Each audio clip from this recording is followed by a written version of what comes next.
Hello everyone! In this video, I'll show you how to cancel a Deliveroo order.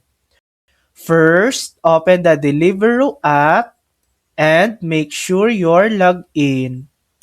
Go to your active orders and find the order you want to cancel. Next, tap the help option in the order details. Look for the Cancel Order button and select it.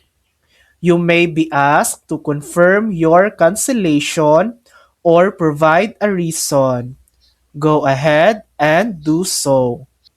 Once confirmed, you should receive a confirmation message in the app showing your order is canceled. And that's it. That's how to cancel a Deliveroo order. Thanks for watching. If this video helped you, please like and subscribe for more helpful tutorials.